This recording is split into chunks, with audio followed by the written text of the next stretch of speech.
यार कि किसी कॉलेज में जाने से पहले हम लोग के मन में बहुत सारे क्वेश्चंस रहते हैं कि यार उस कॉलेज में जाएंगे तो उस टाइम में किस टाइप की कंपनियां आएंगी प्लेसमेंट के टाइम पे, क्या पैकेज होने वाला है, हाईएस्ट पैकेज क्या होगा। तो उसके लिए दोस्तों आपको बेफिक्र रहना है, क्योंकि जो लास्ट ईयर इसकी जो हाईएस्ट प्लेसमेंट हुई थी वो हुई थी। So hi everyone, this is Victor Bhardwaj and welcome back to a new video. तो दोस्तों आज के इस वीडियो में हम लोग एक कॉलेज रिव्यू करेंगे जिसका नाम है Guru Nanak institute of technology.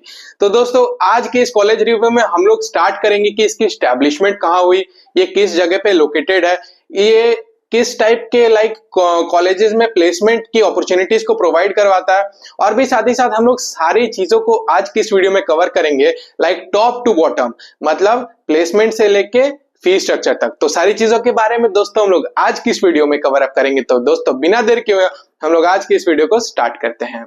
तो दोस्तों जैसा कि आप लोग ये Guru Nanak institute of technology का आप लोग ये नाम सुने होंगे, तो इसको शॉर्ट में GNIT भी बोलते हैं। तो सबसे पहले हम लोग इस कॉलेज का ओवरव्यू लेते हैं। इस कॉलेज में ओवरव्यू में हम लोग देखते हैं सबसे पहले कि इसकी स्टैब्लिशमेंट कब हुई थी। तो अगर स्टैब्लिशमेंट की अगर बात की जाए तो दोस्तों इसकी स्टैब्लिशमेंट हुई थी 2003 में, और स्टैब्लिशमेंट के साथ ये लोकेटेड है वेस्ट बंगाल के कोलकाता में। तो कोलकाता में ये लोकेटेड है, और ये प्राइवेट इंस्टीट्यूट है, गवर्नमेंट इंस्टीट्यूट भी नहीं है और सेमी गवर्नमेंट भी नहीं है, ये प्राइवेट इंस्टीट्यूट है। तो प्राइवेट इंस्टीट्यूट के साथ आज की इस वीडियो में हम लोग बात करेंगे बीटेक कोर्स के बारे में। तो दोस्तों ये तो ओवरव्यू की चीजें हो गई। अब हम लोग देखते हैं अगर आप इस कॉलेज में एडमिशन लेते हो तो आप इस कॉलेज में आओगे कैसे। तो वो बहुत इजी है।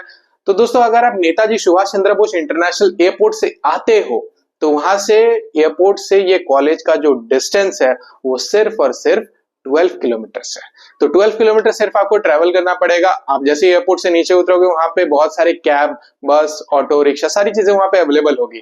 तो इजीली आप वहां पे कुछ भी हायर करके इजीली कॉलेज तक आ सकते हो। तो एयरपोर्ट से लेके कॉलेज का डिस्टेंस है सिर्फ और सिर्फ 12 किलोमीटर।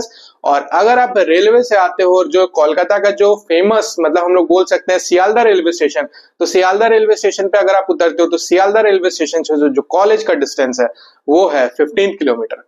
उसके बाद दोस्तों अगर आप हावड़ा रेलवे स्टेशन से आते हो तो हावड़ा से लेके कॉलेज का डिस्टेंस है वो है 17 किलोमीटर। तो दोस्तों मोर और लेस आप ये चीज समझ सकते हो कि जो कॉलेज से लेके जो एयरपोर्ट या रेलवे स्टेशन की जो डिस्टेंस है वो बहुत ज्यादा नहीं है, मतलब आसपास में आप इजीली ट्रेवल करके आ सकते हो। तो ये तो दोस्तों हम लोगों ने चीजें समझ ली कि कैसे आप आओगे, कनेक्टिविटी के बारे में। अब हम लोग देखते हैं कि इसके मोड ऑफ एडमिशन के बारे में। अगर आप एडमिशन लेते हो तो एडमिशन किस बेसिस पे आप ले सकते हो। तो दोस्तों यहाँ पे 3 मोड से आप यहाँ पे एडमिशन ले सकते हो। फर्स्ट है आप वेबजी के थ्रू आप यहाँ पे एडमिशन ले सकते हो, जिसमें 80% सीट्स रिजर्व रहती है। उसके बाद दोस्तों आप जेईई मेंस के थ्रू एडमिशन ले सकते हो, जिसमें से 10% सीट्स इसमें रिजर्व रहती है जेईई मेंस के लिए। और दोस्तों इसके बाद वेबजी और जेईई मेंस के बाद अगर थर्ड ऑप्शन जो है वो है डायरेक्ट एडमिशन। तो दोस्तों हम लोग डायरेक्ट एडमिशन भी करवाते हैं। मैं आपको बताना चाहूंगा अगर आप डायरेक्ट एडमिशन लेना चाहते हो इस कॉलेज में तो डायरेक्ट एडमिशन बहुत इजीली आपकी हो जाएगी। हम लोग डायरेक्ट एडमिशन करवाते हैं। डायरेक्ट एडमिशन में भी 10% सीट्स रिजर्व रहती है इसमें। तो डायरेक्ट एडमिशन अगर आपको करवाना है तो ज्यादा कुछ नहीं करना है, नीचे डिस्क्रिप्शन में आपको लिंक मिल जाएगी गूगल फॉर्म का। उस गूगल फॉर्म को आपको फिलअप कर देना है और उससे आपकी एडमिशन की प्रोसीजर स्टार्ट हो जाएगी, और उसके बाद हमारी टीम के द्वारा आपको कॉल किया जाएगा।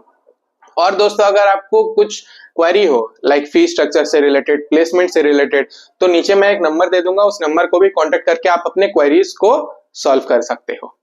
तो दोस्तों अब अगर आपको मुझसे कांटेक्ट करना है तो आप मुझसे भी कांटेक्ट कर सकते हो। डिस्क्रिप्शन में मेरा भी नंबर आपको मिल जाएगा, वहां से आप मुझसे भी कांटेक्ट करके जो भी आपकी क्वेरीज होगी वो क्वेरीज को भी आप सॉल्व कर सकते हो।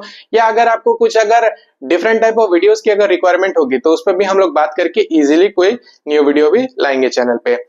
और दोस्तों और एक बात मैं आपको ये बताना चाहता हूं कि अगर आपने मेरे को इंस्टा पे फॉलो नहीं कर रखा तो इंस्टा पे भी आप लोग मेरे को फॉलो कर लेना, क्योंकि वहां पे सारी चीजों की अपडेट्स दी जाती है, चैनल से रिलेटेड, अपकमिंग वीडियो से रिलेटेड, नेक्स्ट कौन सी रिव्यू आएगी, तो वो सब से रिलेटेड की अपडेट्स के लिए आप लोग इंस्टा पे भी मेरे को फॉलो कर लेना। विक्टर भारद्वाज 15 के नाम से मेरा इंस्टा आईडी है, तो जस्ट डू फॉलो। डिस्क्रिप्शन में उसकी भी लिंक आपको मिल जाएगी। अब दोस्तों अब हम लोग आते हैं यार कि किसी कॉलेज में अगर हम लोग जाते हैं तो हम लोग सबसे पहले एक चीज नोटिस करते हैं कि उस कॉलेज की रैंकिंग कैसी है, रैंकिंग कैसा है। तो रैंकिंग की अगर बात की जाए तो NIRF रैंकिंग ये 201 से 250 तक है, मतलब shortly it's a good ranking. तो रैंकिंग में तो आप समझ गए होंगे कि ये रैंकिंग कैसा है।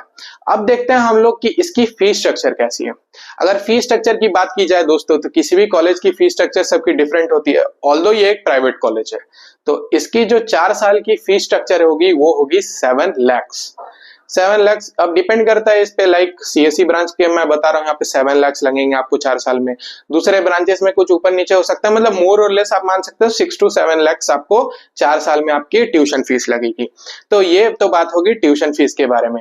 अब दोस्तों अब हम लोग आते हैं यार कि किसी कॉलेज में जाने से पहले हम लोग के मन में बहुत सारे क्वेश्चंस रहते हैं कि यार उस कॉलेज में जाएंगे तो उस टाइम में किस टाइप की कंपनियां आएंगी प्लेसमेंट के टाइम पे, क्या पैकेज होने वाला है, हाईएस्ट पैकेज क्या होगा। तो उसके लिए दोस्तों आपको बेफिक्र रहना है, क्योंकि जो लास्ट ईयर इसकी जो हाईएस्ट प्लेसमेंट हुई थी वो हुई थी 25 लाख की, मतलब 25 LPA की इसकी लास्ट ईयर की पैकेज लगी थी और वो हाईएस्ट पैकेज थी। तो दोस्तों इससे तो आप लोग एक चीज समझ सकते हो कि इस कॉलेज में जो हाईएस्ट पैकेज है वो काफी सही है। और दोस्तों अगर हम लोग एवरेज पैकेज की अगर बात करें तो एवरेज पैकेज भी काफी सही है, क्योंकि एवरेज पैकेज ये जो कॉलेज प्रोवाइड करती है वो करती है 5 to 6 LPA की, विच इज शॉर्टली आप समझ सकते हो कि दैट इज अ गुड, मतलब 40 to 50,000 पर मंथ की आपकी सैलरी होने वाली है। तो विच इज हम लोग समझ सकते हैं कि इसकी अगर हाईएस्ट प्लेसमेंट की अगर बात करें तो हाईएस्ट प्लेसमेंट भी काफी अच्छी है, और अगर एवरेज प्लेसमेंट की अगर हम लोग बात करें तो एवरेज प्लेसमेंट भी काफी सही है। तो दोस्तों अब हम लोग आते हैं इसके कॉलेज के अंदर में हॉस्टल और मेस के बारे में। तो हॉस्टल और मेस की अगर हम लोग बात करें तो यहाँ पे जो हॉस्टल और मेस की जो चार्जेस हैं, जो हॉस्टल की चार्ज है वो मंथली है 6,000 रुपीज, और आपकी हॉस्टल में एक एडमिशन चार्ज लगेगी वो 5,000 रुपीज लगेगी। मतलब मोर और लेस आप समझ सकते हो कि जो इसके फर्स्ट टाइम में आपको देना पड़ेगा वो फर्स्ट टाइम में आपको 11,000 देना पड़ेगा, और उसके बाद पर एनम के जो चार्जेस हैं इसमें 72,000 है हॉस्टल चार्ज।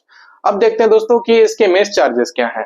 तो मेस की अगर बात की जाए दोस्तों तो आपको लंच, डिनर, ब्रेकफास्ट सब चीजें इसमें प्रोवाइड की जाएगी 4,500 रुपीज में, मतलब 4,500 में आपको 3 टाइम का मील मिल जाएगा।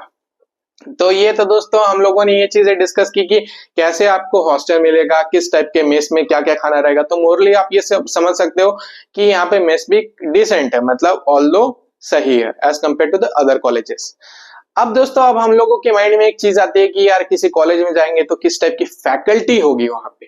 तो फैकल्टी की अगर हम लोग बात करें तो यहाँ पे दोस्तों बेस्ट फैकल्टी आपको यहाँ पे प्रोवाइड की जाती है। फैकल्टी भी काफी अच्छी मिलेगी आपको, साथ ही साथ प्रोफेसर्स भी काफी अच्छे मिलेंगे, काफी एमटेक के प्रोफेसर्स होंगे और बहुत फ्रेंडली प्रोफेसर्स होंगे वहां पे। तो वो लोग आपको गाइड करेंगे कि कैसे आप प्लेसमेंट पे बैठ के अच्छा प्लेसमेंट आप ले सकते हो। तो दोस्तों इसके लिए आपको बेफिक्र रहना है, क्योंकि यहाँ पे प्रोफेसर्स काफी फ्रेंडली है और बहुत डिसेंट, मतलब बहुत अच्छी फैकल्टी है यहाँ पे। तो फैकल्टी वगैरह तो सारी चीजें बहुत अच्छी है इस कॉलेज में। अब दोस्तों हम लोग एक क्वेश्चन माइंड में आ रहा होगा आप लोग को कि आपको ये कॉलेज को क्यों चूज करना चाहिए, like Guru Nanak institute of technology को आप लोग क्यों ऑप्ट करना चाहते हो।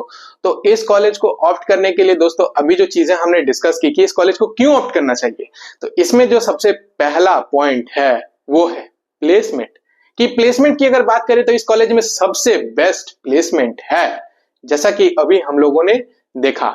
तो प्लेसमेंट सिनेरियो काफी अच्छी है इस कॉलेज की, ROI काफी अच्छा है इस कॉलेज में, लाइक जो इसकी फीस स्ट्रक्चर है और जो इसके जो प्लेसमेंट है उसके बेसिस पे आप देख सकते हो कि इसकी जो ROI है, ROI सबसे अच्छी है। तो सबसे पहली बात प्लेसमेंट अच्छी है, दूसरी बात ROI अच्छा है, and the third and most thing कि यार किसी 4 साल हम लोग किसी कॉलेज में जाते हैं तो उसमें हम लोग सोचते हैं कि यार उसमें किस टाइप के कल्चरल एक्टिविटीज होंगे, फेस्ट होंगे, इवेंट होंगे। तो इस कॉलेज में बहुत अच्छे अच्छे फेस्ट होते हैं, कल्चरल एक्टिविटीज होती है। तो जो आपकी 4 साल की इंजीनियरिंग लाइफ होगी वो सबसे बेस्ट होने वाली है, आप बहुत मेमोरीज क्रिएट करोगे यहाँ पे, और बहुत से न्यू न्यू एक्सपोजर मिलेंगे आपको, जिससे आप अपने स्किल्स को इनरिच कर सकते हो इस कॉलेज में। तो मैं होप करता हूं दोस्तों कि ये जो 4 साल आपके होने वाले हैं इस कॉलेज में वो बहुत बेस्ट होंगे, और अगर आप सोच रहे हो इस कॉलेज में एडमिशन लेने का तो आप लोग बेफिक्र होके इस कॉलेज में एडमिशन ले लो। और दोस्तों अगर आपको डायरेक्ट एडमिशन लेना है तो डायरेक्ट एडमिशन के लिए भी मैंने स्टेप्स बता दिए हैं कि आप कैसे डायरेक्ट एडमिशन भी ले सकते हो। तो डायरेक्ट एडमिशन के लिए दोस्तों कुछ नहीं करना है आपको, नीचे आपको डिस्क्रिप्शन में वहां पे गूगल फॉर्म मिल जाएगा। गूगल फॉर्म को फिलअप करके अपनी एडमिशन की प्रोसीजर को आप स्टार्ट करवा सकते हो। और एडमिशन की प्रोसीजर को स्टार्ट करवाने के बाद अगर आपको कुछ अगर क्वेरी हो, डाउट हो, प्लेसमेंट से रिलेटेड अगर कुछ पूछना हो तो नंबर है, नंबर को आप कांटेक्ट करके आप पूछ सकते हो। तो दोस्तों यही बात हो गई इस कॉलेज के बारे में। तो आज की इस वीडियो में दोस्तों यही कुछ चीजें थी। तो मैं होप करता हूं कि आज की इस वीडियो में सारी चीजें अच्छे से आपको समझ में आ गई होगी, और अगर आ गई है तो इस वीडियो को जरूर से आप लोग लाइक कर देना, और चैनल पर अगर आप लोग न्यू हो तो चैनल को जरूर से सब्सक्राइब कर लेना, और साथ में दोस्तों बेल आइकन को प्रेस करना ना भूलना, क्योंकि उससे आप लोगों को वीडियोस की नोटिफिकेशंस मिलती रहती है। So guys keep loving, keep supporting and thank you for watching our video.